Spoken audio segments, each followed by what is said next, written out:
Chapter number 27, Get Excited. It's easy to find yourself feeling demotivated, especially if you've been doing this for a while. Doing the same thing over and over, you feel stuck, and it's almost like you have a writer's block feeling about how to move your practice forward. If that sounds familiar, here are some tips that always get me re-inspired. Relearning what I already know. I like the morning. I'm generally up early to eat a small breakfast, drink my coffee, check the morning news, and then go off to the health club. I sit outside at 5:10 a.m., checking my email and waiting for the club to open. Once I'm inside, I fire up a podcast or start listening to an audiobook, and suddenly my mind is racing around dozens of ideas and concepts, some new, but many familiar. It's like reconnecting with a good friend you almost forgot, but are happy to see again. Before I know it, the 36 minutes on the Stairmaster is over. Where did the time go? Once again, I've tricked my body during what might be a boring beyond endurance activity by sending my brain on a wonderful excursion through a great author's thoughts. Great thoughts and exercise are old friends. My late father-in-law, John McDiarmid, spent time at the Institute for Advanced Studies in New Jersey. My wife, just a little girl at the time, remembers the professors walking all over town.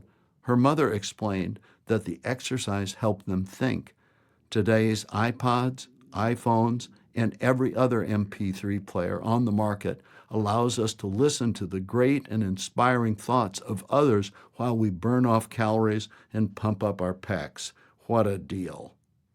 80 minutes into my workout, I feel great both physically and mentally. I've stopped several times between sets and reps to email myself an idea that bubbled to the surface while listening to wonderful, smart people read their inspiring words to me. So load up your MP3 player with a couple of great books. I recommend The E-Myth Revisited by Michael Gerber, Personal Accountability by John Miller, or the biblical book of 2 Corinthians by Paul, and stomp your local Stairmaster into submission. Everybody wins. The right answer. Ever been stumped by a patient's question or objection and later wished you had done a better job with the answer? I meet doctors all the time who repeatedly struggle with that issue every day. How will they know the best answer? Many are stressed and live in low-grade fear of those difficult questions coming up, and that can take a lot of fun out of your practice. If you collect enough of those issues, the practice is no fun at all. If this ever happens to you, I have a solution for you. Write up every question you hear, and then write or craft a good answer. Practice or role-play the answer with a staff person. Practice delivering your answer with confidence until it flows smoothly. This is called scripting, and scripting in its highest form is a tool that will make your job easier and more enjoyable. Here's an example. I once had an office on the 75th floor of the Columbia Tower, one of the oldest and most iconic buildings in Seattle, which had a problem with its wiring. I called maintenance, and they sent a tech. I noticed that he had a belt full of small and unique tools that I had never seen before. He used 3 of those to quickly solve my problem. It was slick. Since his tools were unlike any collection I'd ever seen, I asked him where he found them. "I've made all these myself," he told me. "Every time I'm faced with a new challenge that a better tool will solve, I go make that tool. I keep making, collecting, and discarding a few. Right now, I figure these tools make my job easier, and they're fun to use.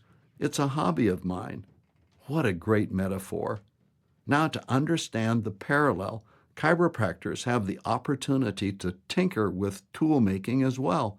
Not long ago, I spent time customizing a script, a tool, for a client. She had been having the common trouble of explaining what I call the money, the payment options and obligations on her care plans, and she wanted to polish that up and take care of it for good. She had pulled the framework of what she should say from one of my existing scripts, but had a unique concern, and so I modified the tool for her. Then we role-played it back and forth a couple of times until it was smooth as silk. She went away happy as a lark. It just took a couple minutes, and it was a pleasure to do. Hey, making scripting tools is a hobby of mine.